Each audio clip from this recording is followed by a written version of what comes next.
ada batasan kekuasaan. Kekuasaan itu dari rakyat, bukan dari dia dapat dari atas gitu loh. Karena dia dipilih sama rakyat. Setelah itu jangan dia sok jago sama rakyat. Tiga isu besar tadi, kok tiba-tiba ada orang pikirannya mau 3 periode, ada orang pikirannya mau tunda pemilu, ada orang pikirannya mau perpanjang tanpa alasan yang kuat.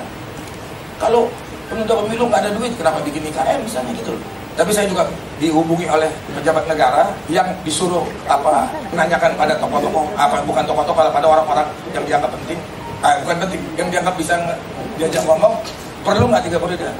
Waktu saya bilang jangan, dia bilang oke lah, saya dukung. Tapi sampai sekarang orang itu bilang Jokowi masih mau terus gitu. Jokowi masih mau terus gitu. Walaupun misalnya kemarin jelas sekali Ibu Mega bilang cukup 2 kali, maaf ya 2 kali aja. Karena saya nggak pengen berkuasa, makanya saya nggak pernah ikut partai. Tapi kalau mau ikut partai, kalau mau kuasa bikin partai. Dan yang menariknya lagi, partai-partai ini jahatnya, setelah dia jadi partai, dia malah berkoalisi. Bukan dia ingin berkuasa, tapi dia ikut kuasa aja gitu loh. Koalisi seperti sekarang inilah. Semua mau nyampur, mau ikut, mau dapat wakil menteri, partai yang nggak menang pun begitu. Itu semua melemahkan kita gitu loh. Itu yang saya bilang, kita menolak lupa. Nggak bisa kalau kita kritik tangkap. Kalau kita berbeda pendapat dimusuhi, gencet, cari salahnya. Itu authoritarian competitiveness itu. Tapi kalau temennya lupa-lupa, belaga lupa-lupa gitu loh. Itu terus, ancaman terus. Tiap hari semua diancam ketua-ketua partai gitu. Jadi nanti berbalas-balasan seperti itu. Berpolitiklah dengan demokrasi tadi, nggak usah kalau jadi ini sok-sok lebih-lebihan, larang sana, larang sini. Kayak kita diusir kemarin. Coba kalau saya jual tiket, ruginya berapa gitu? Makanan digusur, mesti ganti rugi, gara-gara dipindah. Ternyata ganteng juga Jokowi gitu. Ternyata ganteng juga Jokowi gitu.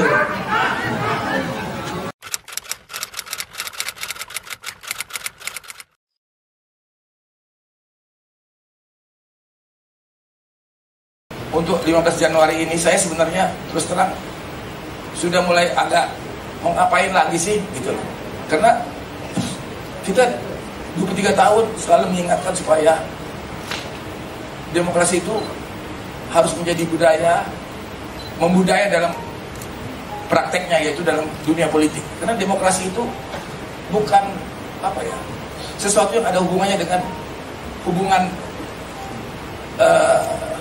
perpolitikan. Jadi dalam pembentukan pemerintahan, di mana saya nanti akan minta saudara Sidra, saudara Jainal, dan saudara Kudri Stompul untuk minta waktu saudara-saudara untuk 5 menit menerangkan ada batasan-batasan kalau kita berbicara mengenai demokrasi. Jadi kita juga kemarin malam ya, tanggal 12 malam itu tiba-tiba saya juga ditelepon oleh Rinjani, panitia di sini. Kita dihubungi oleh pengelola tim, dibilang bahwa acara kita harus dipindah. Kenapa? Karena mau ada sterilisasi, karena katanya presiden mau datang. Jadi saya bilang begini, boleh aja. Mereka tawarkan pindah atau ditunda. Saya bilang sama teman-teman, datengin aja dulu, tanya apa alasannya. Rupanya tadi jadi datang dari Angkatan Laut karena mereka kebetulan mau wayangan, mungkin dikira Pak Jokowi mau datang, jadi harus steril, kita diikuti. Kalau saya bilang gini aja deh, tanya sama mereka, berani nggak gagal bikin surat resmi pada kita? Ternyata mereka berani dari suratnya. Nah, kalau diterima tuh saya bilang oke, kita mundur karena kita paham. Tapi dalam hati saya begini, kita udah dapat izin, udah polisi izin apa, tahu-tahu ada presiden mau datang, kita disuruh mundur. Ya masuk akal, tapi kalau dia yang datang kita yang udah siapkan, harusnya kan dia periksa dulu di mana acaranya, kayak apa. Padahal kan lain istilahnya nih, lain tempat, lain jamnya. Kita jam 3, jam kayak kita hari ini seperti sekarang jam 11, mereka jam 7 malam. Tapi ya udahlah, itulah saya bilang yang disebut apa namanya? Ini memang pasti pengaruh COVID sedikit. Apa namanya, eksesif kekuasaan itu. Jadi kita pilih menolak lupa pertahankan demokrasi, karena akhir-akhir ini 3 isu itulah yang paling 3 isu besar tadi. Kok tiba-tiba ada orang pikirannya mau 3 periode, ada orang pikirannya mau tunda pemilu, ada orang pikirannya mau perpanjang tanpa alasan yang kuat. Kalau penunda pemilu nggak ada duit, kenapa bikin IKN misalnya gitu? Kalau 3 periode, bagaimana kita seluruh perjuangan sebenarnya dari tahun 45 sampai tahun 98 sebenarnya itu karena bahasa Indonesia yang kata Bung Hatta pada saya, karena saya ketemu sama Bung Hatta sendiri, bahwa dalam Undang-Undang Dasar bisa dipilih kembali itu Hariman, maksudnya kata Bung Hatta nih, dia yang bikin itu 2 kali. Tapi karena bahasa Indonesia itu bahasa yang waktu itu ya tahun 45 lemah, jadi dia sebut ya bisa dipilih dan bisa dipilih kembali gitu. Itu artinya 2 kali Hariman. Jadi pikiran kita, kalau sampai kalau saya sebagai orang yang terus-terusan katakan sebagai bukan aktivis dulu, kita anggap kita orang yang peduli lah dengan politik. Kalau bisa reformasi itu kalau udah diganti dengan presiden itu 2 kali, mungkin saya nggak akan ikut berjuang lagi gitu loh. Karena kita tahu bahwa kekuasaan itu memang harus dibatasi gitu. Kalau nggak, power tend to corrupt. Dan absolute power corrupt absolute.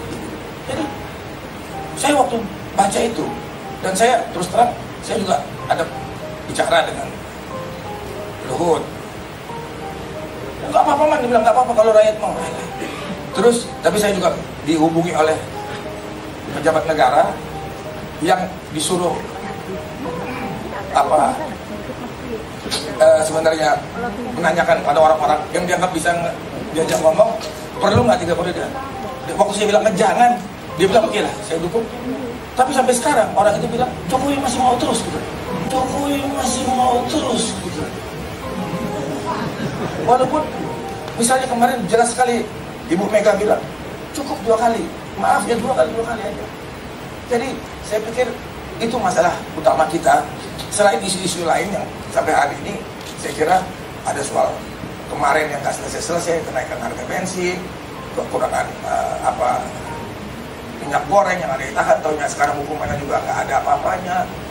Selain itu lagi Omnibus Law ini yang putusan MK seperti apa, keluar lagi Perpu seperti apa gitu loh. Semuanya menunjukkan bahwa something wrong dengan pengertian kita mengenai demokrasi ini gitu loh. Demokrasi itu kan sesuatu yang bukan hanya prosedural, tapi juga substansi yang harus masuk ke dalam ini kita dalam hubungan berpolitik ya. Bahwa ada hal-hal yang nggak bisa kita campuri lagi. Misalnya hak asasi manusia. Kalau bayi lahir itu dia punya hak asasi. Nggak bisa bayi lahir kita bikin bayi untuk ngambil jantungnya, itu bayi kita gitu. Kita mau ambil bayi, kita mau ambil sum-sum tulang belakangnya untuk kita transplant karena untuk kepentingan kita. Itu nggak bisa. Setelah dia lahir dia punya hak asasi manusia. Hal-hal seperti ini sederhana tapi makin hari makin ditinggalkan gitu. Makin hari makin ya itu yang saya bilang teknologi memang membuat itu makin memungkinkan karena medsos dan lain sebagainya. Jadi di sini saya ingatkan lagi, dan disitulah sebenarnya dalam politik tadi building block untuk kekuasaan itu partai. Saya tuh karena saya nggak pengen berkuasa, makanya saya nggak pernah ikut partai. Tapi kalau mau ikut partai, kalau mau kuasa bikin partai. Jadi kalau si Egi mau kuasa bikin partai, saya senang. Yudil mau partai bikin senang. Tapi bahwa perlu duit untuk partai itu yang Yudil nggak perhitungin gitu loh. Dan yang menariknya lagi, partai-partai ini jahatnya setelah dia jadi partai, dia malah berkoalisi.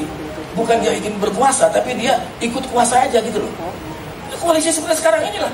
Semua mau nyampur, mau ikut, mau dapat wakil menteri, partai yang nggak menang pun begitu. Itu semua melemahkan kita gitu. Itu yang saya bilang, kita menolak lupa. Kita harus pertahankan demokrasi. Kalau kita kalah, tahun depan kita ikut lagi. Jangan kalau kalah, wah pecah. Itu saya bilang, Pak Fahri, ngapain lo kalau kalah Pak, kalau lo bikin tandingan?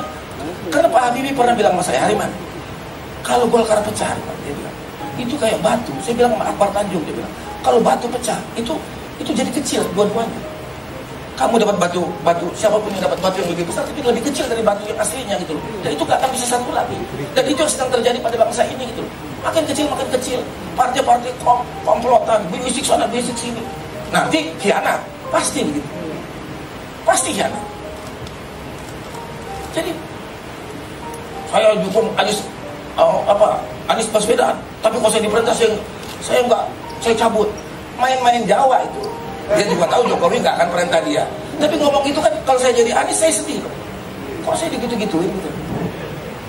Hal-hal seperti ini kecil-kecil makin hari makin merusak hubungan kita dalam pengertian kita mengenai demokrasi tadi gitu.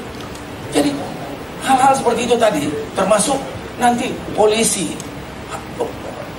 penegak hukum, semua sekarang terkontaminasi seperti itu. Kita lihat kemarin disebut orang ini minyak goreng itu ya, kerugian sekian triliun, hukumannya setahun. Gimana? Jadi kalau yang nanya kemana itu hukuman, hilang. Jadi polisi juga begitu, semua begitu. Itu yang saya sedih. Ya bukan sedih lah, saya dalam sedih. Ngapain sedih ya? Maksud saya kok jadi begini gitu loh. Kecewa lah. Jadi dalam hal itu saya pikir ya tadi, makanya kita bikin acara gini. Saya senang sekali datang teman-teman seperti Simbolo, Asinton, ya kan yang lain-lain ya. Kita semua kumpul di sini bukan karena politik, tapi karena saya harapkan supaya kita lupa dan mengerti bahwa demokrasi itu mengatur hubungan kita gitu dalam berpolitik gitu. Nggak bisa kalau kita kritik tangkap, kalau kita berbeda pendapat dimusuhi, gencet, cari salahnya. Itu authoritarian competitiveness tuh. Pajaknya gimana? Tapi kalau temennya lupa gitu loh. Itu terus, ancaman terus. Tiap hari semua diancam ketua-ketua partai gitu. Jadi nanti balas-balasan seperti itu. Jadi sebenarnya saya mengundang sini ada semua, saya anggap saya pernah secara emosional ketemu lah. Ada Bang Samsir, ada semua lah, mulai dari Ibu Nurhayati juga kan, dari pembicara doang gitu loh. Tahu hebat dia, jadi duta besar, jadi saya senang sekali, saya nggak pernah loh. Egy juga, semua saya kenal semua. Tapi maksud saya berpolitiklah dengan demokrasi tadi, nggak usah kalau jadi ini sosok lebih-lebihan, larang sana larang sini. Kayak kita diusir kemarin. Coba kalau saya jual tiket, ruginya berapa gitu? Makanan digusur, mesti ganti rugi, gara-gara dipindah.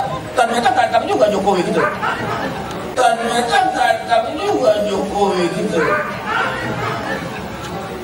Jadi hal-hal seperti inilah yang saya sebenarnya, kalau kalian lawan, kalau gua tulus dada gitu. Yang muda.